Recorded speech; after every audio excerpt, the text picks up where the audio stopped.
Olá, muito boa noite. É um prazer estar de novo aqui com vocês, recomeçando o Hora do Strike nessa nova fase, né? Agora em canal próprio e também uma nova temporada, a quarta temporada do programa que você se acostumou a ver dentro da Gazeta do Povo, no YouTube da Gazeta do Povo e agora ganhou vida própria. Afinal, a gente já tem uma comunidade grande de fãs do Hora do Strike e é um prazer estar aqui de novo trazendo análise política para você. O dia mudou. A partir dessa quarta temporada e dessa nova fase em canal próprio, vai ser às terças-feiras, mas o horário é o mesmo, às 8 da noite. Então, deixe sempre programado aí o alarme para não perder a programação. E se não estiver inscrito no canal, já se inscreva, acione o sininho das notificações para saber sempre quando tiver vídeo novo por aqui e quando estivermos no ar.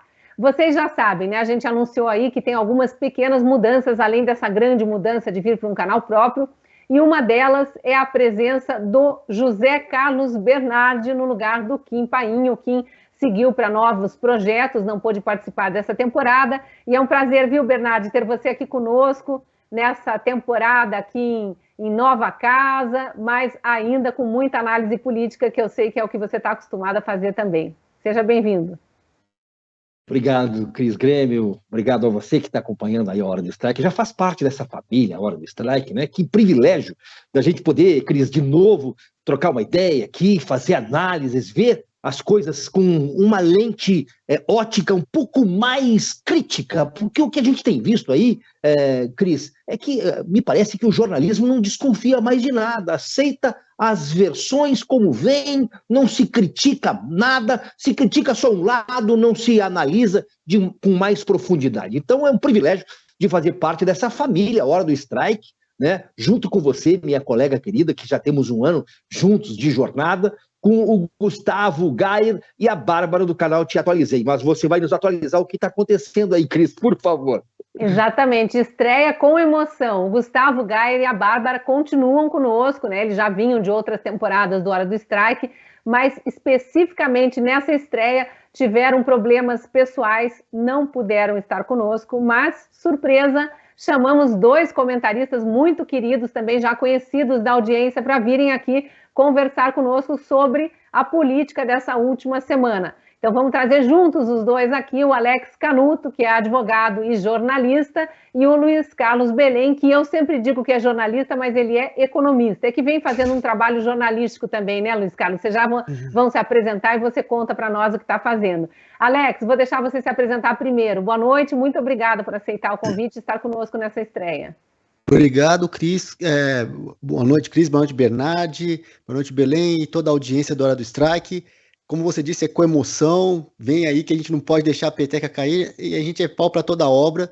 Estamos aqui, como você bem disse, advogado, jornalista, gestor público, diretor da Ordem dos Jornalistas do Brasil também. E estamos aqui para levantar mais um canal que é o jornalismo alternativo, o jornalismo verdadeiro de hoje em dia, que ele acontece na internet. Então é aqui que a gente desenvolve a notícia e leva a informação para o telespectador. Exatamente. E o Luiz Carlos Belém, como eu disse, não é jornalista, mas está fazendo análise política na internet, tem esse conhecimento de economista, que também é muito importante para as análises políticas. Então, muito bem-vindo, Belém. Se apresenta também um pouquinho mais para quem não te conhece ainda. Boa noite, Cris, Bernardi, Canuto. É um prazer, uma honra estar aqui contigo. A gente sempre nessa luta, né, de tentar levar um pouco da consciência às pessoas, dando uma visão maior, mais global do que está acontecendo no Brasil, tanto politicamente quanto economicamente. E quero mandar um abraço para o Gustavo e para a Bárbara também. Espero começarmos a substituí-los à altura hoje no programa, Cris. Com certeza, até porque a gente tem temas para falar, que são os temas de todo dia, mas que ganharam novos contornos, novos tons nessas últimas horas, nos últimos dias, na última semana, que são pré-campanha de Lula e Bolsonaro e a relação TSE-Forças Armadas. A gente anunciou aí como os temas do programa, então temos muito a conversar sobre isso. Eu queria começar com você, Bernardi. Como é que você viu o lançamento do ex-presidente, que o pessoal me reclama muito quando eu falo, pede para chamar de ex-presidiário? Eu prefiro a alcunha que eu dei e pegou o descondenado Lula. Como é que você viu o lançamento dessa campanha? Então, eu acho assim que o Lula, quando faz a barba, sai serragem, porque ele é um cara de pau deslavado, é impressionante. E aí falam das pessoas que apoiam o presidente, que são os negacionistas. E aí é a campanha do negacionismo, porque eles negam tudo o que aconteceu, todo o passado, eles negam a própria história e a própria origem. A origem do PT era uma origem contra a corrupção, era uma origem limpinha. E eles negam essa origem porque se envolveram, se lamaçaram total quando assumiram o poder e esquecem de tudo o que aconteceu. Agora ele quer salvar o país. Salvar de quê mesmo? Né? Então, o que eu percebo é que essa pré-campanha que já está na rua, né? A propósito, Cris, eu acho esse negócio de pré-campanha a hipocrisia pura, porque já é uma campanha, só que não pode dizer que eu sou pré-candidato, não sou candidato. Se é pré-candidato, ora, pois, já é um candidato. Então, tudo isso está envolto de uma hipocrisia que o país vive e me parece que se institucionaliza a hipocrisia. E, para mim, essa hipocrisia ela está personificada nesse personagem que traz ao seu lado um opositor do Teatro das Tesouras, que é o Geraldo Alckmin. A propósito, Lula, no lançamento da sua pré-campanha, falou que é candidato. E falou que Alckmin é candidato a vice. Não poderia. Se ele falar que é candidato, então, dentro dessa hipocrisia, você não pode admitir que é candidato. Tem que falar que é pré-candidato. Então, percebe que nós vivemos uma hipocrisia política e o pior, que isso nunca vai acabar. Na verdade, isso só vai acabar se um dia o Brasil superar essa coisa da reforma política, que sempre se fala muito, não acontece. O Bernardo está falando aqui, Canuto, e eu estou lembrando de uma outra hipocrisia, não tem a ver com isso, mas eu acho que cabe lembrar aqui. É aquela de quando o presidente viaja, ou um governador também, no caso, né? E o vice não pode assumir, e o presidente da Assembleia Legislativa, ou no caso da Câmara Federal, vai ser candidato, também não pode assumir, todos saem do país. Aí ninguém está no país, fica aquela... É para inglês ver mesmo, né? Mas porque a lei determina assim, enfim, fica aquela coisa para ver quem vai assumir, vão deixando eventualmente lá um que ninguém nem conhece, assume a presidência da República ou o governo do Estado por conta dessas amarras da lei. Mas voltando à questão da pré-campanha, queria te provocar, Canuto, para você chegar já fazendo tua análise aqui, com algumas frases ditas por Lula, lá em Contagem, nesse evento em Minas Gerais, onde foi efetivamente o lançamento da pré-campanha. Porque ele, além de mentir, né, que não fez nada no passado, que é o salvador da pátria, ele fala um monte de coisas lá em relação a ter colocado comida na mesa do brasileiro que não tinha comida, o filho do pobre que nunca tinha ido para a universidade, sem dizer, né, que eles ficaram todos endividados, acabaram tendo que ter perdão das suas dívidas do FIES no atual governo, enfim. Isso tudo que a gente já conhece, ele colocou lá. Mas ele fala o seguinte, direcionando sua raiva toda ao adversário Bolsonaro. Seus dias estão contados. Seus dias estão contados. Não adianta desconfiar da urna. O que você tem é medo de perder as eleições e ser preso. Olha a audácia. Como é que você encarou isso aí, Canuto?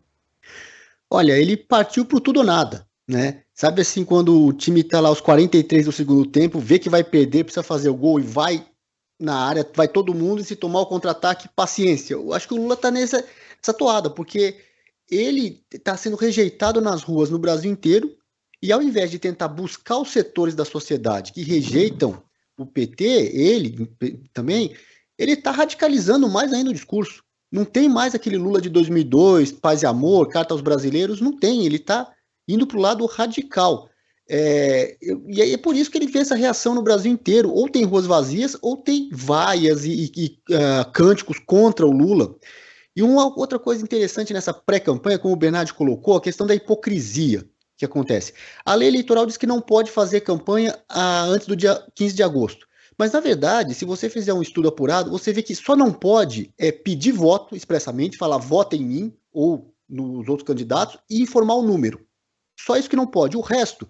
Discutir proposta pode, criticar o adversário pode, falar do que fez quando estava no governo pode tudo. Só não pode pedir voto e informar o número. E isso, eles fazem questão de infringir isso também, sabe? O que aconteceu em São Paulo, na Praça Charles Miller, lá com a Daniela Mercury, claramente fazendo campanha e recebendo dinheiro público, R$100 mil para fazer o show, e era um show de campanha. A desculpa o show é do Dia do Trabalhador. Mas aquilo ali foi campanha.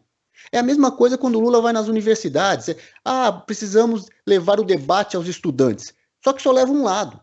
Isso é conversa mole.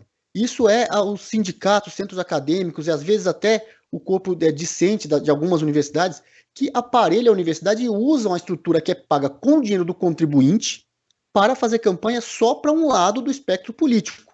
Não se faz campanha para o outro. E sempre aquela história de que tem que convidar o outro lado. O que aconteceu na Unicamp foi isso. Os professores da medicina votaram lá no conselho da faculdade dizendo que tinha que abrir o mesmo espaço para os outros candidatos, mas eles não abrem, ou mandam um convite, mas não insiste, e só colocam os candidatos de um espectro ideológico. Isso é claramente o uso do patrimônio público, não é para discutir tese acadêmica, não é para a formação do estudante, nada disso, é para fazer campanha política. Ele vem fazendo tudo isso, abusando sempre do uso da estrutura pública para fazer campanha e radicalizando o discurso. E aí a gente vê esse descompasso entre o que as ruas mostram e o que os institutos de pesquisas mostram. Você vê que nem lá para 2009, 2010, quando os institutos davam 75% de popularidade para o Lula, nem assim ele arrastava tantas multidões quanto o presidente Bolsonaro arrasta agora, gostando ou não dele, concordando ou não com o governo dele. E assim, é muito complicado você dizer que um candidato só tem 30%, alguns institutos dizem que ele chega a 60% de rejeição, e qualquer lugar do Brasil tem essa multidão recebendo, enquanto o outro, que as pesquisas dizem que ele está na frente, só encontra rua vazia. Olha, alguma coisa está errada nisso aí. Então, a metodologia das pesquisas não é suficiente para detectar a realidade. A gente pode até fazer uma rodadinha aqui, já que o tema pré-campanha é bem amplo, e falar de pesquisas e do que a gente percebe e do que a gente ouve das pessoas com quem a gente convive acerca das pesquisas, porque realmente é tudo muito estranho quando você compara o famoso data rua, né, ou data povo. Realmente não batem os números, não bate a aceitação. E até quando você fala em rejeição, Canuto, estou lembrando aqui do governo Temer, né, que era tão rejeitado, e a gente realmente jamais via naquele governo rejeitado uma multidão seguindo o presidente onde quer que ele fosse. Pelo contrário, era um tal de fora Temer, aonde ele saísse, gritavam fora Temer. Até hoje a gente vê muros pichados com fora Temer, enfim, ainda existe isso. A rejeição, quando ela é genuína, ela é muito intensa. E é isso que a gente tem visto em relação ao descondenado Lula, né? Belém, vou te provocar com mais algumas falas dele, antes da gente falar do presidente Bolsonaro, que também está em pré-campanha, né? Ele está, na verdade, em viagens oficiais, como presidente da República, mas caracteriza como campanha, para quem olha de fora, porque tem sempre todos aqueles apoiadores e um movimento muito espontâneo, mas muito característico de campanha. Então não tem como não comentar isso também. Mas Lula, de novo, lá no evento de Contagem, abre aspas para ele: não estamos enfrentando um adversário qualquer. Bolsonaro representa a antidemocracia, o anti-amor, a anti-paz, a anti-educação, o anti-desenvolvimento. É sempre aquela narrativa da esquerda de se vender como a única empática, a única preocupada com o social, que convence muito jovenzinho sem vivência, mas eu tenho para mim que não convence o eleitorado que viveu a era Lula, né? Com certeza. E importante também lembrar que nesse lançamento da pré-campanha, mentiras foram ditas aos quatro cantos, né? O próprio presidente, que discursou no discurso que não foi feito por ele, e sim por um amigo dele, né? Mais uma vez essa frase volta à tona, mas o próprio presidente disse que nem José Dirceu e nem a Dilma participariam do próximo governo dele. O que é engraçado e o que é triste também falar é que a esquerda no Brasil tem um candidato a presidente de uma forma meio que estranha, que ele não deveria ser candidato. Lula não foi absolvido dos processos, não é verdade? Então, Lula é um ex-presidiário, é um ex-condenado, é um ex-ladrão, é um ex-bandido, que deixaram ele numa condição para que ele fosse candidato.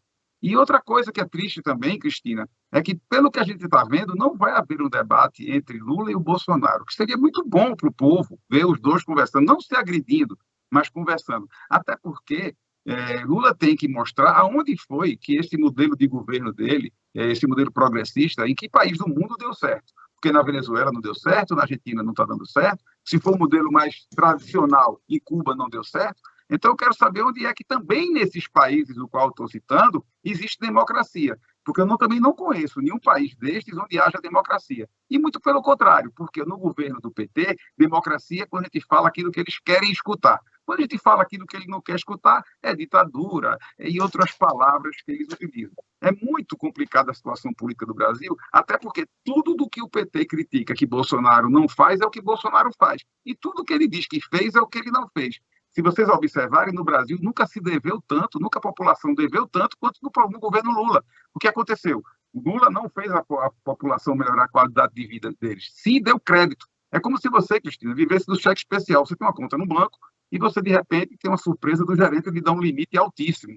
Aí você pega seu cheque especial, sai comprando televisão, sai comprando telefone, e comprando roupa, viajando, tá certo? Depois chega a conta, no final do mês vem os juros. Isso vai se acumulando, que chega ao ponto de estourar e você quebrar e ficar com o nome sujo. Foi isso que Lula fez com o Brasil, foi isso que Lula ludibriou o brasileiro, tá certo? Em vez de melhorar a qualidade de vida, melhorou a qualidade do crédito e depois perdoou, né, vários créditos aí, as instituições financeiras foram beneficiadas para que não houvesse tanta perda. Mas o que fica triste para mim, como economista, é que eu gostaria de ver um debate maduro, um debate honesto.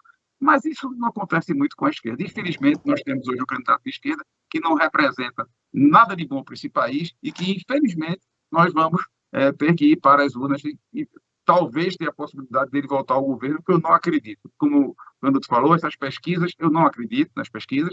Eu estou aqui em Brasília, mas tenho contato com pessoas no Brasil inteiro, e aonde o presidente Bolsonaro chega, ele é ovacionado. E eu não vejo Lula estar em nenhum evento que não seja patrocinado pelo próprio PT ou pelo pessoal do Movimento dos Sem Terras, do qual, inclusive, nestes eventos, ele fica em situações até delicadas, como foi aquela que aconteceu no Sul. Mas, enfim, eu gostaria muito de ver um debate, gostaria muito de ver a esquerda com uma proposta, gostaria muito de ver os candidatos, em vez de estarem agredindo o Bolsonaro, estarem levando sugestões para o presidente da República. Inclusive, tenho até conversado isso nas redes sociais, eles tragam uma sugestão, porque criticar, eu também sei, Cristina. Essa é uma boa questão que ele levanta, né, Bernardi, de propostas, porque e aí não precisa pegar nem só Lula, se a gente pega Ciro, Dória, todos que estão na oposição, até os menores aí que a gente acha que não tem chance mais nem na terceira via, Simone Tebet, todos esses nomes que surgiram, se eles criticam tanto o presidente, era só apresentar contrapropostas ao que o presidente faz, né? E não fazem. Eu queria pegar um pouquinho, Cris, de cada fala aí dos nossos colegas de bancada, né? Olha só, a política é o terreno do oportunista. Nós temos cheio de oportunistas aí. Tá? E o Ciro, por exemplo, foi um oportunista na eleição de 2018 porque pegou todos os endividados e quis perdoar o SPC. Lembra disso? Vamos perdoar esses 62 milhões de brasileiros que estão endividados. Então, os oportunistas estavam de plantão. Mas eu queria corrigir o Belém quando ele fala que o Lula é um ex-condenado, que o Lula é um ex-ladrão, que o Lula é um ex-presidiário. Não é esse. Ele continua sendo condenado porque a população condenou o Lula. A justiça pode, sim, ter dado uma aliviada. Os amiguinhos de toga aliviaram o Lula, mas o Lula continua sendo um condenado pela população. E ele continua sendo presidiário, porque ele não consegue sair às ruas. Ele está preso ou dentro de um apartamento ou dentro de um carro esperando ter gente numa praça e ele tem, quando ele sai com uma escolta armada. Como um bandido, né, do PCC, que tem que sair com uma escolta armada porque vai que interceptam ali a viatura. Então, o Lula é um condenado. E quando você diz que ele é um ex-ladrão, não é, Belém, desculpe. Ele continua sendo, porque uma vez Flamengo, sempre Flamengo. E eu queria só ressaltar aqui o que o Canuto falou sobre as universidades públicas. Olha, essa luta de estudante tão bonitinho, né, que fumam seu maconhazinha lá escondido atrás da reitoria, né? As universidades, eles lutam lá, ensino público e gratuito. Mas eu quero pegar emprestado uma frase que eu ouvi na semana passada do professor da Universidade Federal do Rio de Janeiro, Mauro Rosa, que disse: as universidades federais brasileiras já estão privatizadas e há algum tempo. Aí eu pergunto, mas para quem? Para o PT, PCdoB e PSOL. Já privatizaram as universidades, então abrem as portas, trazem o candidato que eles querem, fazem o que eles querem, as universidades, E quem paga toda essa conta é o dinheiro público. Mas quem manda dentro da universidade são estes partidos políticos de esquerda que ditam as regras, e os reitores, quando chega aquelas listas tríplice com os 3 nomezinhos de reitores, os reitores já têm carta marcada. Mas vamos lembrar que a autonomia das universidades foi travada, né, lá pela Constituição de 88. Então, o governo só tem obrigações, liberar bilhões de reais para as universidades que já foram privatizadas. E como tudo nesse governo Bolsonaro, houve uma tentativa de partidos de oposição, vocês vão lembrar, eu acho que foi no primeiro ano de governo, antes da pandemia ainda, de impedir que o presidente indicasse o nome das listas tríplices de reitor, já que você entrou nesse ponto, porque isso está previsto em lei, eu sei porque na época eu ainda escrevia matérias para a Gazeta do Povo, não era só colunista de opinião como eu sou hoje. E eu lembro de ter feito reportagem, várias universidades, os professores se rebelando, porque tinha os 3 nomes da lista tríplice, e como assim Bolsonaro não ia escolher o primeiro nome? Foi para a mão do Fachin, se não me engano, essa decisão. Judicializaram, e aí não teve como, porque a Constituição diz que o presidente escolhe qualquer dos nomes da lista tríplice. Desde que vem a lista tríplice, ele escolhe qualquer dos nomes. Então, realmente, as universidades já estão na mão da esquerda e há muito tempo. O aparelhamento é muito mais grave do que se imagina. Não é uma coisa só de doutrinação de alunos e de formandos, né, saindo das universidades com pensamento de esquerda, porque sequer livros de autores conservadores a gente encontra em bibliotecas universitárias.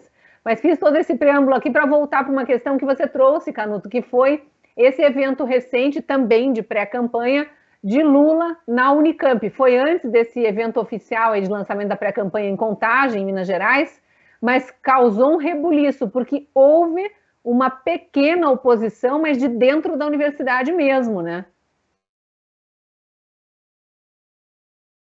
Tá sem som, Canuto.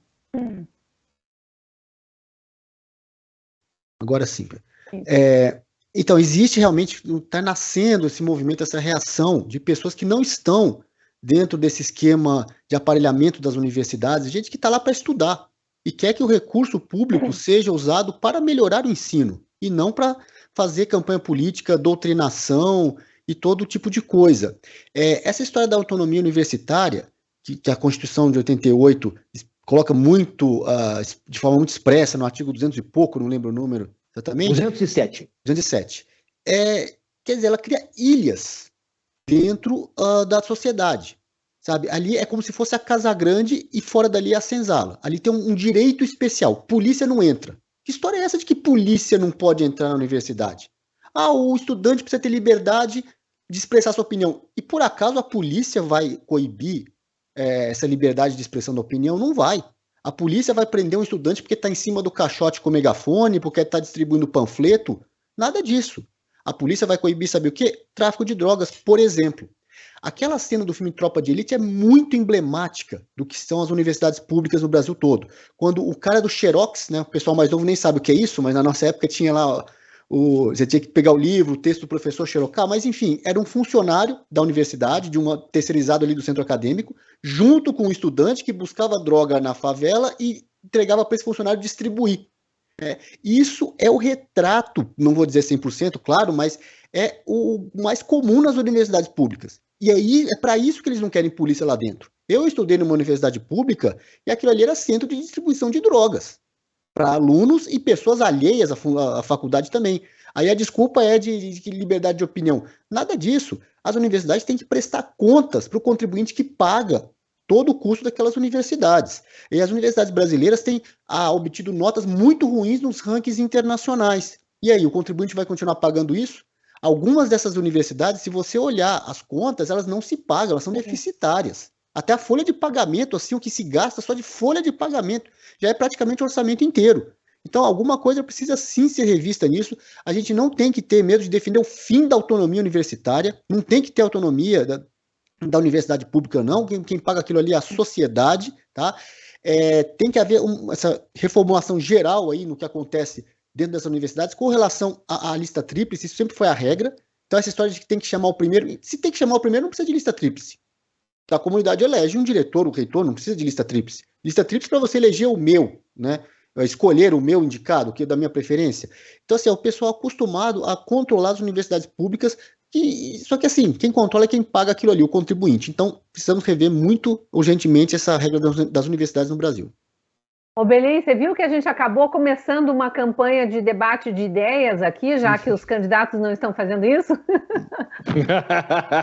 Muito bom. Adoro isso, viu, Cristina? Acho muito importante isso. Que bom, né? Eu adoraria ver essa discussão na campanha também sobre a autonomia das universidades, se segue, até porque, só para fazer um preâmbulo de pandemia, que é um outro assunto que eu cubro nos meus vídeos de opinião da Gazeta e falo muito sobre isso, ainda hoje, agora, maio de 2022, depois de carnaval fora de época, de aglomeração, aquilo tudo que a gente viu, de baixarem decretos de máscara e tudo, tem reitor de universidade impedindo aluno de frequentar a aula porque não tem vacina ou porque não está usando máscara. Inclusive, algumas universidades jubilando alunos. Eu recebo denúncias muito tristes, às vezes, de pais de alunos. O aluno já desistiu, mas os pais ainda têm esperança e procuram jornalistas para dizer: meu filho teve que trancar a matrícula porque ele ia ser jubilado, é o melhor aluno de engenharia. Desde o primeiro ano é destaque na turma. Olha a tristeza, o mercado de trabalho abrindo mão de receber este profissional já praticamente formado por causa de uma picuinha ideológica de um reitor indicado e por esse sistema todo aparelhado. Então, realmente, essa é uma das discussões que eu gostaria de ver em campanha, né? A gente não vai ver, provavelmente, que pela pré-campanha a gente já sentiu o nível aí de como é que a coisa vai andar. Veja só, Cristina, eu queria colocar alguns pontos aqui da nossa conversa. Primeiro ponto, até o que o Canuto falou da lista tríplice, etc. Vocês têm notado que tudo que o presidente tem direito de colocar, Polícia Federal, lista tríplice de faculdade, tudo, de uma certa forma, estão querendo impedir que ele consiga fazer isso. Indulto. Tudo, né? Tudo. Daqui a pouco vão pedir do presidente de ser até presidente. Então você vai ser presidente, mas é uma coisa que é inadmissível. Outra coisa que eu também queria deixar claro para você aqui também, para o espectador que está assistindo, se ficar em casa calado, sentado atrás do telefone, também não vai resolver o problema do Brasil. A mãe do aluno lá que está sofrendo devido a esse tipo de comportamento inadmissível tem que se juntar. Porque qual é o grande problema do Brasil hoje? A gente vê que a esquerda, ela é uma minoria, mas ela grita, ela faz barulho. Você vai para o Congresso Nacional, vê os deputados, os senadores lá, eles esperneiam, brigam, fazem a maior confusão do mundo. E com aquela velha, sei lá, dizer, politicamente correto. Mas, olha só, o que é politicamente correto? Eu sou politicamente correto dentro daquilo que eu entendo que é ser politicamente correto, e não o que a esquerda quer que eu seja. Porque no Brasil pode chamar o presidente de genocida, pode esculhambar o presidente. Haddad, ontem, numa entrevista que deu, estava esculhambando o Bolsonaro, entendeu? Sem esquecer do passado dele. Ele esquece do passado dele. É uma memória seletiva que eles têm.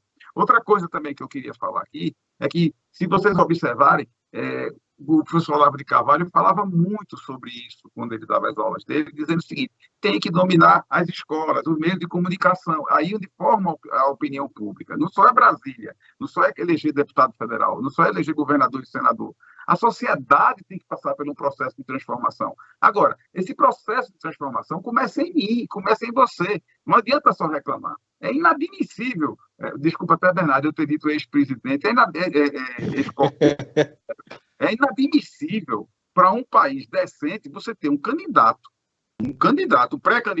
a presidente da República com o currículo que o candidato do PT tem. Isso é inadmissível. Eu fico constrangido. Tá certo? Eu peço até aos outros países, ao povo brasileiro, do meu país ter, para candidato a presidente da República, uma pessoa que tem o currículo que ele tem.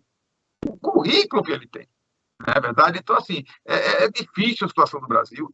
A gente sabe que existe o establishment, o tão falado establishment, né? Coopera tudo para ser contra o presidente. Você vê o pessoal se juntando para reclamar porque diminuiu o imposto. Veja que absurdo.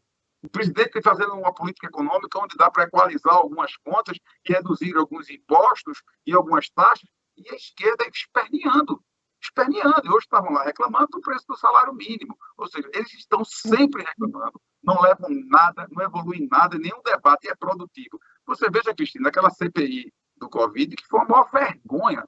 Agora, o que existe no Brasil hoje é que as pessoas não têm, vamos dizer assim, se esquecem, né? E eu só queria concluir essa minha parte do comentário para dizer uma coisa. Você veja a falta, o que me preocupa hoje é a formação profissional no Brasil. Eu dou consultoria às empresas, nós sabemos que de cada 10 empresas, 10 têm dificuldade de mão de obra especializada para conduzir, né, a operação das empresas. Que profissionais estão sendo formados dentro das universidades do Brasil com esse tipo de ambiente? É isso que eu pergunto. Daqui a 10 anos, 15 anos, quem vai ser o cirurgião, o médico, o advogado, o engenheiro, o profissional que vai atender a mim, a você, até no próprio serviço público ou no serviço privado?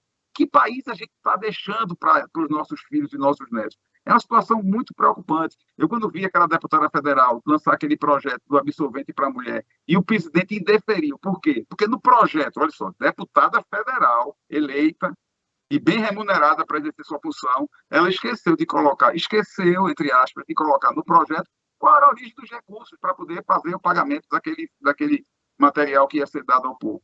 Então, você vê só, o pessoal está brincando de ser político, está brincando de administrar um país e está brincando de fazer política. E nós aqui, nesse debate, graças a Deus, um debate de altíssimo nível, a gente está aqui expondo as situações para que você, espectador, veja o que está acontecendo e seja um pouco mais crítico, né? Tudo bem que você não gosta de Bolsonaro, mas votar no presidiário é complicado.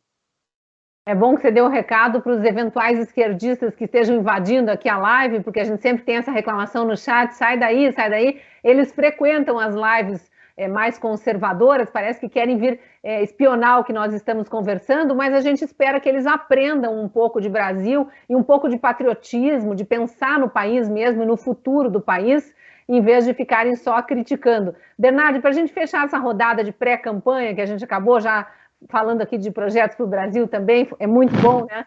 Mas eu queria que você fizesse uma análise da pré-campanha do presidente Bolsonaro, porque a gente tem aqui notícias, se abrir, eu estava agora há pouco aqui dando uma zapeada pela Gazeta do Povo, aqui ó, a notícia que está na capa da Gazeta. Deputado pede que TSE apure gastos de Bolsonaro com motocicletas pelo país. Então, o tempo todo, o que o presidente fizer não é só no governo, mas também nos passeios considerados de pré-campanha, aqui, inaugurando obra, enfim, fechando acordos, o que quer que seja, ele vai ser cobrado e cobrado judicialmente por partidos de esquerda que estão tentando fazer parecer que o presidente, esse sim, comete irregularidade. Não por estar pedindo voto nem nada, mas às vezes é por falta de capacete, às vezes é por excesso de moto, alguma coisa eles acham. Porque está atrapalhando o trânsito, né? Num feriado, ele atrapalha o trânsito até no feriado. Quando não tem trânsito nenhum, ele está atrapalhando o trânsito. Então, na verdade, assim, esse é o mundo da hipocrisia. Na verdade, a política é a arte da hipocrisia. Só que hoje a justiça entrou na dança. A justiça também está se fazendo de hipócrita em muitos momentos, porque, vamos lá, sempre aconteceu que um político, no dia que ele ganhou a eleição, ele já começa o trabalho pela reeleição dele. Isso vai de vereador a presidente da República. É normal isso, né? Por quê? Porque o político está ali pelo trabalho, pelo poder. Enfim, ele representa. Um político por si só não está ali por si. Ele está pelo povo que o colocou lá. Então ele representa, ele precisa manter o poder daqueles que o colocaram. E no caso do Bolsonaro, o Bolsonaro é a vidraça permanente da esquerda, só que eles encontraram no Bolsonaro um Davizinho que tem derrubado um Golias a cada dia. Não só o Golias, mas toda a família do Golias. O Bolsonaro, com uma raquete de matar pernilongo, uma garrafa de água de formato de abacaxi e um celular, ganhou a eleição para presidente da República, o improvável. O cara foi... Isso feriu de morte esses que usam bilhões da campanha. Vamos lembrar que o Palocci falou que em 2014 Dilma gastou R$1 bilhão na sua campanha. Bolsonaro gastou R$1.900.000 e ainda o dinheiro que sobrou doou para a Santa Casa de Juiz de Fora, que salvou a vida dele. Então, o território da hipocrisia verdadeiramente é a política, só que assim, o presidente Bolsonaro, ele tem alguns defeitos, é verdade, um deles é não ter uma comunicação dentro do Palácio do Planalto, mas ele faz sozinho a sua comunicação. Olha a sacada de ele pegar uma motocicleta, que é a paixão dele, por sinal também é a minha, e sair passear de motocicleta por onde ele vai, ele arrasta multidões. Eu mesmo participei de uma última aqui em São Paulo, foi ali na Sexta-feira Santa, era assim, multidão, não só de moto, na beira da rodovia, vendo o presidente passar. Então, o que a gente percebe é que o Bolsonaro é um popstar da política, o que ofende aqueles que no passado se achavam donos deste povo todo, desse eleitorado. Bolsonaro está em pré-campanha? Está. A campanha não começou, só começa em 15 de agosto. A propósito, por que Bolsonaro foi para o PL, o partido de Valdemar da Costa Neto?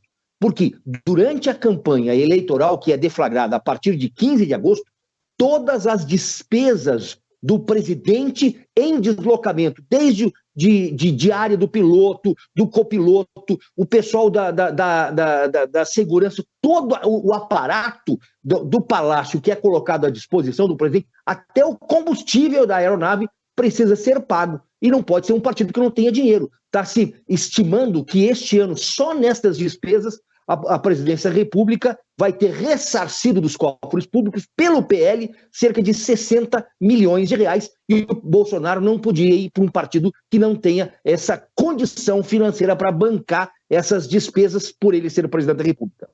Ainda assim, é gritante a diferença quando a gente pensa aquela declaração do Palocci mesmo, né? Que a Dilma gastou 1 bilhão para se reeleger em 2014, e ainda com todas essas despesas que você está citando aí, na tua conta, pelo menos por enquanto, fecha em 60 milhões. Gente, eu vou dar uma... 35 e 60 milhões. Mas você veja, é um número estratosférico para nós, cidadãos comuns, mas a gente sabe que nas campanhas rola muito dinheiro.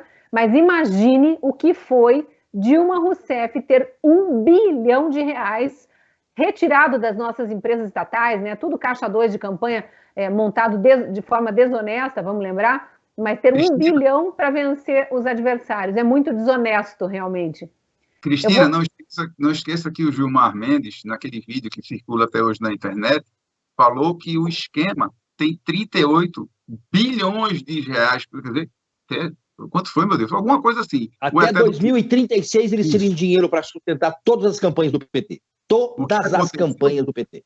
O que aconteceu foi que ninguém esperava que um homem com um telefone ultrapassado na mão, né, e uma raquete de matar mosquito, né? De inseticida. Uma raquete matou esses mosquitos tudo aí.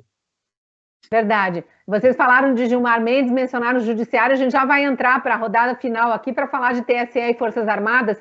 Só queria fazer uma pausa rápida para relembrar quem está assistindo conosco que esse programa Hora do Strike começou na Gazeta do Povo, agora ele ganhou vida própria, está aqui em canal próprio, a gente espera muito que você já tenha a tua inscrição aí no canal, se não tiver, já se inscreva, clique no sininho, compartilhe com os amigos, divulgue o novo canal do Hora do Strike. Enquanto a gente não tiver muita interação, vai ser difícil as pessoas encontrarem o canal, se buscarem lá na lupa do YouTube, então precisa divulgar o canal para os amigos mesmo, mandar o link do canal, mas a Gazeta do Povo continua apoiando esse programa, tanto aqui no Hora do Strike, quanto no Segunda Opinião, que eu apresento às segundas-feiras lá na Gazeta. Nós estamos juntos em uma campanha diária contra os canceladores.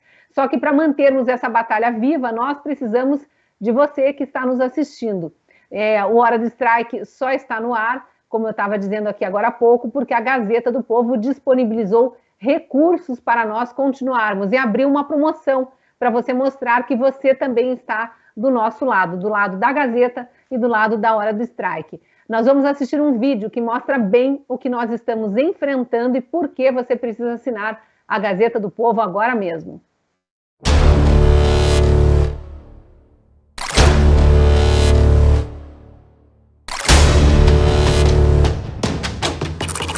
Está mais do que na hora de dar um basta no autoritarismo e no cancelamento. Assine a Gazeta do Povo. Se você precisa de mais motivos para assinar a Gazeta do Povo, eu ajudo aqui. Além das minhas colunas, vídeos exclusivos para assinantes, na Gazeta do Povo você encontra o melhor time de colunistas do Brasil. Nomes como Luiz Ernesto Lacombe, Alexandre Garcia, J.R. Guzzo, Rodrigo Constantino, Guilherme Fiuza, Paulo Pozonoff, Caio Coppola e tantos outros. O preço da assinatura vale muito a pena pela qualidade do jornalismo, que tem jornalistas, né, de todo o Brasil e uma super equipe em Brasília. Todo mundo aqui no programa lê a Gazeta do Povo diariamente. O Belém, que está em Brasília, sabe muito bem a presença da Gazeta do Povo também em Brasília e a importância de um jornalismo pautado por convicções conservadoras, que são as convicções da maioria dos brasileiros. Então, assine aí a Gazeta do Povo, ajude a gente a se manter no ar, e a Gazeta do Povo também, porque a gente não se rende às milícias digitais, nem aos canceladores de plantão aí que vivem perseguindo jornalistas que são contra, né, a tônica da esquerda. Alex, vamos voltar para a segunda etapa aqui do programa, agora mais curtinha, mas a gente precisa falar de TSE e Forças Armadas e a questão toda da contagem pública dos votos, já que não vai ter voto impresso, a confiabilidade no sistema eleitoral, né? As notícias vão se acumulando e agora parece que o TSE está querendo comprar briga com as Forças Armadas, o TSE que convidou as Forças Armadas para participarem do processo, aparentemente para trazer a credibilidade das Forças Armadas para dentro do sistema eleitoral, agora parece que está querendo dobrar a aposta, dizendo que aquelas sugestões de aprimoramento não eram nada afinal, não tem nada para ser aprimorado. Você acompanhou essa história aí, né? Acompanhamos. O que aconteceu aí, que a gente consegue apurar, é que parece assim, que havia um grande questionamento com relação às urnas eletrônicas, a confiabilidade das urnas, e uma das soluções propostas pelo Tribunal Superior Eleitoral foi convidar algumas entidades da sociedade para acompanhar o processo desde o início. Uma delas foi as Forças Armadas. E aí eles talvez acreditavam que não ia dar em nada, que o pessoal não ia olhar direito, e o Exército olhou com muito carinho, com muita curiosidade, apontou mais de 700 falhas e fez também centenas de sugestões. Daí eles não gostaram. Eles queriam o quê? Macaco de auditório só para ficar olhando ali, batendo palma e chancelando e dizendo que está tudo ok? Olha, não está tudo ok. A sociedade sabe que não está tudo ok. O problema maior, que eu sempre falo, não digo que é nem o sistema eletrônico, é a confiabilidade de pessoas que estão gerindo no comando desse sistema eletrônico. Quem vai presidir uma eleição, ser o juiz de uma eleição, tem que ser pessoa neutra. Ela não pode ter lado. E hoje, parte dos ministros do TSE, se não todos, mas pelo menos uma parte, tem lado claro. Tem lado claro. É como se fosse ter um jogo Brasil e Argentina e o juiz é argentino. Ora, o juiz não pode ser nem argentino nem brasileiro, tem que ser neutro. E aí a gente tem juízes, ministros aí do Supremo Tribunal Federal que vão para o TSE, porque são 2 ou 3 ministros, salvo engano, do STF no TSE, que claramente eram ligados a um dos lados que estão na disputa eleitoral. Então essas pessoas elas não têm imparcialidade, neutralidade para conduzir um processo eleitoral e, portanto, não têm legitimidade. Um árbitro, para ser legítimo, tem que ser reconhecido como tal pelas partes em litígio ou em disputa numa eleição. E agora, recentemente, a gente viu que o Supremo Tribunal Federal definiu a lista de advogados para o presidente escolher um dos 3, porque são ministros do STF, do STJ, dos tribunais federais, estaduais, entre acho que um ministro dos federais, dos estaduais, e 2 advogados indicados pelo AB, escolhidos pelo Supremo. Ele mandou 3 advogados ligados a partidos. 2 assim, muito claramente ligados ao PT e um ligado à União Brasil, que é o produto do Democratas com o PSL. 3, com ligações fortes, pareceristas de partidos. Olha, se eu fosse o presidente, no lugar dele, o conselho que eu daria para o presidente é devolva a lista. Não nomeie nenhum desses 3. É mais do que com os reitores, que ele ainda escolheu o menos votado. Nenhum dos 3 tem imparcialidade para ser ministro do TSE. Devolve e não indica ninguém. Porque assim, depois eles vão chegar lá e começar a dar aquelas decisões esdrúxulas, estapafúrdias, perseguindo aí, como o Bernardi falou, a motociata. Ora, a motociata, gente, quem está financiando são os organizadores da motociata. O GSI coloca um monte de requisito, né, para que o presidente possa ir, requisito de segurança, de gradil, de afastamento, de segurança no local, tudo, e os organizadores é que tem que custear aquilo. Eu acho que é bom que investigue, que não vai acabar não achando nada. E ali tem público, né? E como o Bernardi falou, atrapalha o trânsito. Olha, o que atrapalha o trânsito é uma manifestação sem público, que o pessoal quer bloquear a rua, achando que quanto mais pistas você bloqueia, é um sintoma de força da manifestação. Sem gente. Mas quando tem gente, a pessoa tem o direito de circular de moto por onde queira. Então, não tem nada errado com essas motocicletas e a gente sabe que as cortes eleitorais e outras instâncias do judiciário estão muito complicadas no Brasil hoje. Eu digo sempre, hoje o nosso ordenamento jurídico ele está, perdão a palavra, esculhambado. Está perdendo a legitimidade que as pessoas veem. Isso aqui não é justiça, isso aqui é militância política a favor de um dos lados da causa. De várias causas acontecendo, não só no Supremo, em várias instâncias do judiciário. E isso precisa ser consertado também urgentemente para que a justiça não perca a sua legitimidade, sua credibilidade junto à população. Pois é, Belém, mas a Justiça Eleitoral eu tenho para mim que já perdeu, né? Vai ser muito difícil recuperar essa credibilidade se não aceitar Forças Armadas e outros órgãos aí que ela própria, a Justiça Eleitoral, convidou para dentro do processo, para acompanhar o processo. Cristina, veja só, eu parto do princípio de que quem não deve, não teme. Se as urnas fossem tão tranquilas como eles acham que são, eles liberassem para fazer testes abertamente para o público ver. Então, já que já existe toda essa discussão, algo tem aí. Uma outra coisa que a gente tem que falar também sobre os ministros é essa questão da parcialidade, né? A gente tem ministro militante político, né? Eu vi um evento na Universidade de Harvard no mês passado e o ministro se posicionou, inclusive, contra o presidente, falando eles, como se não fosse algo ligado do mundo do qual ele faz parte. É um outro problema. E essa semana eu também estava vendo a sabatina que houve com o ministro Alexandre de Moraes, lá quando ele foi indicado para ser ministro do Tribunal Federal, e tudo que ele falou é exatamente o que ele não faz no exercício do cargo, da função que ele está.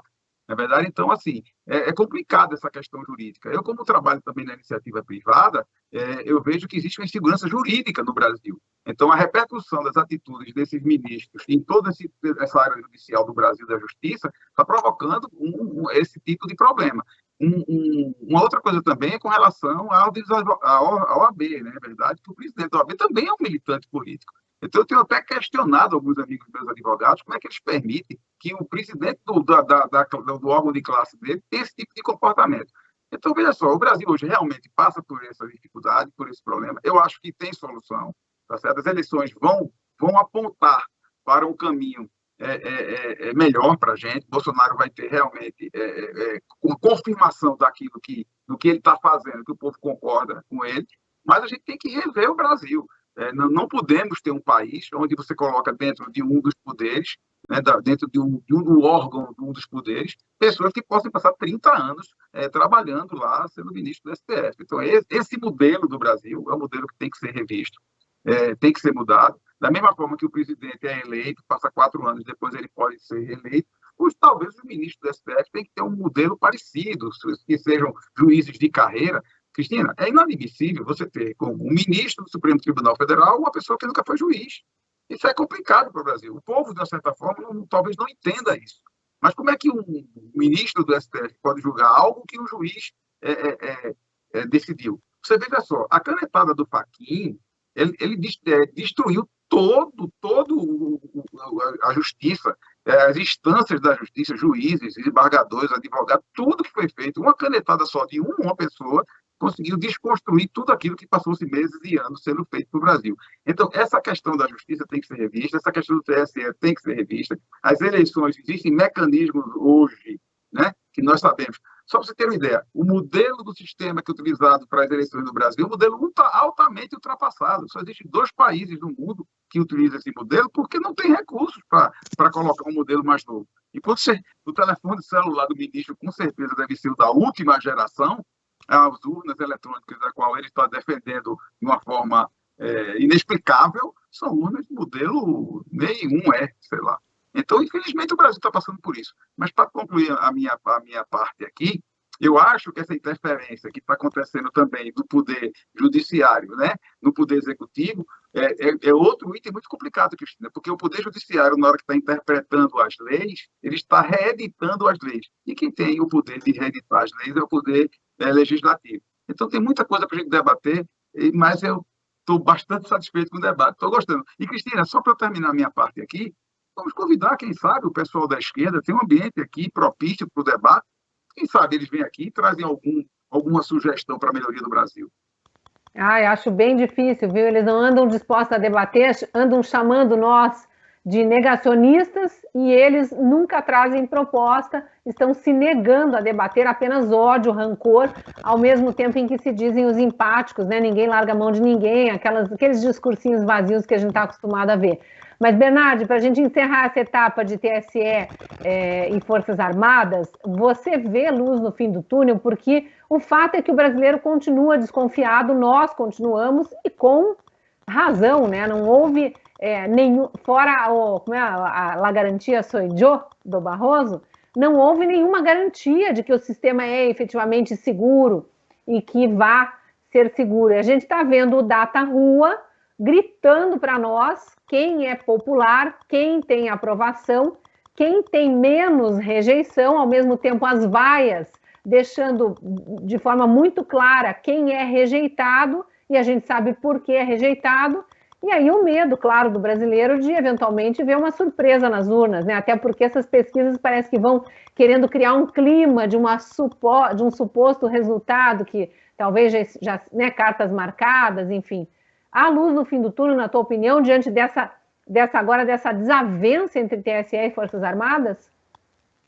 Olha, que pergunta, hein? Se há luz no fim do túnel. Eu sou um homem otimista e esperançoso. Eu acho que o brasileiro vive de esperança, né? Nós nos alimentamos de esperança e a gente tem esperança. Agora, vamos lá. Quando o TSE rejeita estas sugestões, o TSE está dizendo, olha, não serviu para nada esse convite às Forças Armadas, que trouxe aqui algumas elucidações. Eu queria só lembrar que em 7 de setembro as ruas estavam lotadas. Logo depois de 7 de setembro, então se tomou um antídoto para isso, chamou o Exército para dentro do Tribunal Superior Eleitoral. Para mim, o Barroso, à época, quando convidou para essa comissão de transparência eleitoral, o Barroso devia estar pensando, olha, vamos chamar esse bando de recruta zero, esse bando de bocó, porque eles odeiam as Forças Armadas, eles desprezam os militares, acham que os militares têm meio neurônio. Enganaram-se, porque temos um pelotão de guerra cibernética muito bem preparado e eles passaram um pente fino.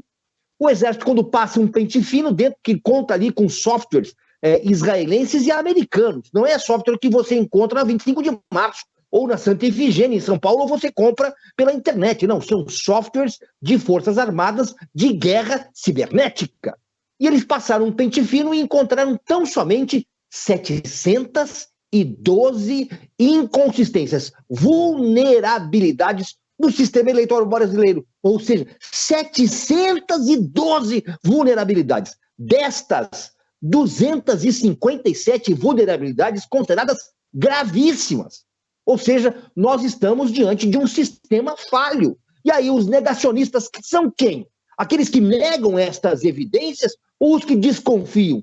Porque até onde eu sei, com a minha formação de jornalista, é questionar. E quando eu abro esses blogs chamados grandes jornais, que agora tudo virou blog, jornal mesmo virou banheiro para cachorro, que é o que eu vejo na Avenida Paulista. Você compra por R$12 um fardinho de jornal, porque só cachorro mesmo consegue usar aqueles jornais.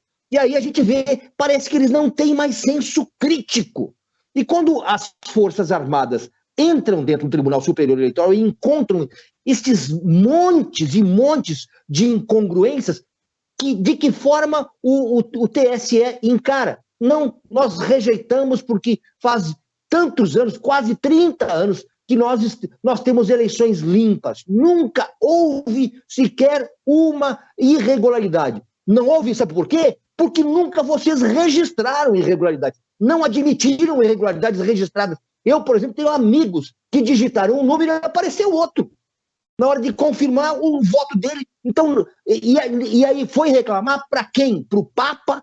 Para Mandiná? Para ninguém, porque ninguém recebe qualquer que seja destas denúncias. Também tenho amigos que aqui em Curitiba viveram isso, reclamaram para o deputado mais votado, que era o delegado Francisquini, o delegado da Polícia Federal, vamos lembrar, que foi cassado por ordem, né, dos nossos supremos ministros, porque acharam que ele não poderia ter feito. Ele fez um vídeo na época, no dia da eleição, não podia ter feito vídeo com a eleição ainda acontecendo. Faltava, parece que, 18 minutos para terminar a eleição. E ele não faz pedido de voto para ninguém, ele está apenas denunciando que ele recebeu muitas reclamações de eleitores que foram para a urna e não conseguiram votar. É verdade. Então, se percebe. Agora nós já temos a ameaça, né? Os ministros do TSE já estão ameaçando em prisão de quem reclamar. Ou seja, aí, sob pena do quê? Sobre quem discutir, quem botar em suspeição as nossas instituições democráticas. Atos antidemocráticos. Mas as instituições democráticas são essas que estão aí, né? Os tribunais, enfim. Mas a primeira instituição democrática está lá no artigo 1 expresso da Constituição. Todo o poder emana do povo. E a primeira instituição democrática é o povo, que não é respeitado. Vou te dar um exemplo. Por que o povo não é respeitado? 2 exemplos. O primeiro, a liberação de venda de arma no Brasil. 59 milhões de brasileiros em 2005 aprovaram a venda de armas. 64,19% dos brasileiros eleitores aprovaram a venda de armas. O que fizeram no ano seguinte? Começaram a recolher as armas dos brasileiros. Essa é a primeira. Ou seja, por que então fizeram um plebiscito? E lá em 1993 houve um plebiscito pelo presidencialismo. Mas nós já tivemos um presidente da Câmara dos Deputados indo a Portugal se arvorando como primeiro-ministro. E temos ministros do Tribunal Superior Eleitoral e também do STF dizendo que precisa-se avançar para um semipresidencialismo. Isso quer dizer que o artigo número 1 da Constituição é inconstitucional na cabeça da nossa justiça, da alta corte judiciária. Mas o Bernardi começou a fazer uma rodadinha final, 2 minutos para cada um aqui, tá? O Bernardi falou, Canuto, que ele é otimista, mas no fim ele trouxe mais essa lembrança aí de campanha por presidencialismo, ministro do STF dizendo no exterior também que o Brasil tem poder moderador, que eles são o poder moderador. Aliás, ele já era editor do Brasil antes disso. Acho que é, né? Moderador, né? Ficam mordendo toda hora o povo, né? É possível ter otimismo. Eu não sei se vocês estão acompanhando, mas, por exemplo, existem movimentos da sociedade civil. Aliás, os movimentos conservadores estão em polvorosa. É congresso atrás de congresso, é muita organização, grupos de WhatsApp, de Telegram, mobilizados, aí as pessoas estão muito conscientes, mas também existe coleta de assinaturas por contagem pública dos votos. E, em paralelo a isso, o deputado Celso Russomano, que apresentou um projeto de lei, de novo, pedindo para a Câmara votar o voto impresso. Será que há tempo hábil para a gente ainda ver uma reviravolta nesse caso? Olha, seria bom que tivesse esse tempo, porque a eleição ela tem que ter credibilidade junto à população. E a credibilidade você ganha com atitude, não é por decreto. Não adianta o ministro decidir, escrever lá no papel timbrado do Poder Judiciário, decido que as urnas eletrônicas são confiáveis. Se a população não está confiando. E aí vem o Exército, apresenta 712 vulnerabilidades e cada vez mais desconfianças. Os ministros, como a gente colocou aqui, não têm a imparcialidade necessária, eles têm lado político. Como é que a pessoa ao mesmo tempo tem lado e quer ser juiz da questão? Isso é muito complicado. E aí, pior que essas instâncias aí da velha política se colocam como poder moderador. Eu não sei se elas leram a Constituição Brasileira de 1824 e vai olhar o que é o poder moderador. Não é nada disso que o pessoal acha hoje que pode tudo. Isso é o que a gente aprende na escola, que o imperador podia tudo. Ele não podia. Ele podia afastar temporariamente algum juiz, ele podia substituir o legislativo no caso do recesso, porque naquela época o recesso era de 4 meses. Aliás, o legislativo só funcionava durante 4 meses no ano, porque os parlamentares gastavam dias e dias de barco ou no lombo de um burro até chegar nas províncias mais distantes. Então, na ausência, durante o fechamento do legislativo, o imperador poderia assumir, em alguns casos, as funções do legislativo. O que é o poder moderador é uma coisa muito restrita, e o poder moderador, o imperador tinha legitimidade. O mais importante é isso, não é escrever na Constituição, é ter a legitimidade. E se hoje tem alguma instituição no Brasil que tem alguma legitimidade junto à população para exercer esse poder de arbitrar um conflito entre os outros, como bem o professor Ives Gandra colocou, não é intervenção, não é nada disso. O artigo 142 fala que em caso de crise, as Forças Armadas elas puxam para si a função só de arbitrar aquela desarmonia e devolver o poder aos poderes constitucionalmente instituídos. Isso não é poder moderador como era da Constituição de 1824 e como as pessoas falam por aí. Então, assim, tem que ter legitimidade. Agora, se você tem legitimidade, para ter legitimidade, você não pode ter lado na disputa. E essas pessoas têm lado.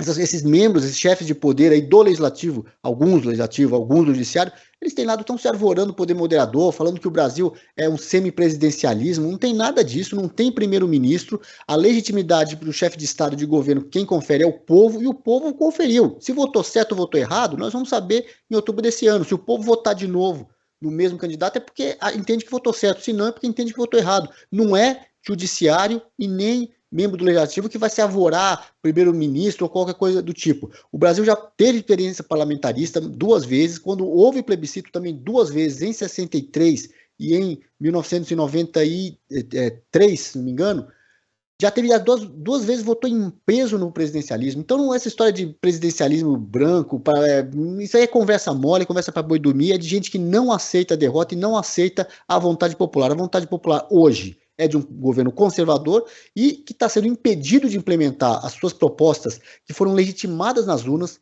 que ele disse lá, vou fazer isso, isso e isso, e agora as forças do atraso estão obstruindo aquela vontade popular que foi expressa nas urnas. A gente espera também que esse problema seja corrigido, que o Brasil possa evoluir e tenha mais maturidade democrática no próximo governo que vai se iniciar no ano que vem. Assim seja, estaremos vigilantes, né, Belém? Já vou deixar você arrematar se despedindo aqui da audiência do Hora do Strike. Não, maravilhoso, adoro o debate. Eu queria deixar aqui também que na Constituição, o artigo 1º, parágrafo único, diz que todo poder emana do povo. Então, esse poder aí que está querendo mudar tudo que existe no Brasil é um poder que não foi eleito. Então, isso tem que ser revisto. Eu vou continuar aí batendo nisso.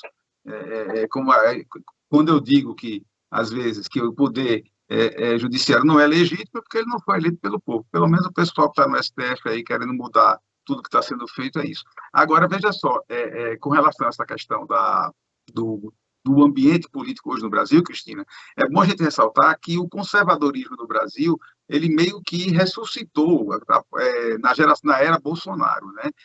A esquerda dominou o Brasil durante muitos anos, desde 64 para cá, mesmo durante o governo militar, ela se fortaleceu, ela entrou nas universidades, ela entrou na imprensa, enfim. E a partir de Bolsonaro foi meio que um ressuscitar dos conservadores e da direita no Brasil. Então a gente também tem que levar em consideração que a gente está no começo ainda dessa jornada, né? Dessa empreitada, dessa mudança, vamos dizer assim, dessa metanoia que tem que acontecer na sociedade, porque a gente tem que lutar pelo que é certo, tem que lutar pelo que é bom. Continuo insistindo, continuo disponível para bater um debate com o pessoal de esquerda, para a gente definir, discutir projetos para o Brasil. O que a esquerda tem feito no Brasil é apenas agredir, é chamar os democratas de antidemocráticos, é se dizer numa posição de sendo negacionista, dizer que os outros é que são negacionistas, ou seja, a tática de confundir o povo brasileiro é a tática deles. E nós vamos continuar aqui com um programa como o seu, Cristina, e outros por aí, para levar essa consciência para o povo brasileiro e ver se a gente deixa um país melhor para os nossos filhos e netos. Com certeza. Belém, antes de se despedir, como que as pessoas te encontram? Você está no YouTube, né? Eu estou no YouTube, tem o canal LC Belém Fala Tudo. Eu estou no Twitter, LC Belém, e agora no TikTok, LC Belém Oficial. @LC Belém Oficial e no Twitter, @LC Belém. E também estou no Instagram. Obrigada. Alex, também vou deixar você se despedir aí rapidamente, falando aonde que as pessoas te encontram. E já, desde já, né, deixando um agradecimento a você, ao Belém, que vieram aqui abrilhantar essa estreia do Hora do Strike, 4ª temporada. Tá sem som. Que isso, Cristina, eu que agradeço, né, pela oportunidade de participar aí da reestreia da 4ª temporada da Hora do Strike. Foi uma honra aqui participar desse programa com vocês. As pessoas me acham na internet, em praticamente todas as redes sociais, como Alex Canuto, Instagram, Twitter, YouTube, Facebook, tudo, Alex Canuto ou Alex.canuto, dependendo da variação. E no YouTube também temos o canal Tribuna 5, que a gente faz comentário de notícias ali, tem vários programas, tem o programa das tias do Zap, tem muita coisa interessante nesse canal também, que eu participo lá semanalmente. Tribuna 5 no YouTube. Muito legal, todos muito ativos. Diga. Eu esqueci de um detalhe aqui, queria aproveitar a oportunidade que eu estou aqui e convidar o espectador a entrar lá no votejá.net.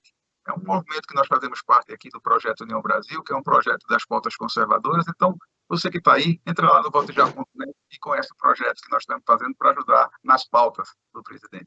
Excelente. O Bernardi é Bernardi nas redes sociais também, Bernardi TV, né? Isso, em todas as redes sociais. E o Bernardi vai estar aqui todas as terças no Hora do Strike comigo, com a Bárbara. Se despede aí, Bernardi, muito bem-vindo, né? Você foi um achado que o jornalismo me deu nas redes, nas TVs e nas rádios aí, e agora muito bem-vindo ao Hora do Strike. Obrigado, eu estou muito aqui feliz e honrado de estar ao seu lado aí, junto com a Bárbara e com o Gustavo, né? E hoje nós temos a presença do meu irmão aí, Alex Canuto, e também o Belém, são meus irmãos aí, então é bom da gente estar caminhando junto. Eu queria falar por que eu sou otimista, porque eu acho que ainda existem dispositivos, principalmente Deus, sobre todos nós. Deus cuida de nós, Deus tem cuidado do Brasil, e acho que até poderíamos ter uma GLO um pouquinho antes da eleição, ou então algumas ratoeiras sendo armadas pelo Exército para pegar as ratazanas lá no Tribunal Superior Eleitoral, se Deus quiser. Então eu sou um homem de esperança. Bernardi TV em todas as redes sociais, você me acha. E na semana que vem, Cris, nós estaremos de volta com todo o gás aqui na Hora do Strike. Obrigado. Com certeza. Um último adeus, então, agradecer demais, Belém e Canuto, adoramos aqui conversar com vocês. Com certeza, se algum de nós tiver alguma falha daqui para frente, vocês têm a janela reservada aqui, vão ser muito bem-vindos de novo na Hora do Strike. Tenho certeza que o nosso espectador gostou da surpresa, gostou do time, e semana que vem, 8 da noite, estaremos eu, Bernardi, Bárbara e Gustavo Gayer esperando você aqui. Até lá!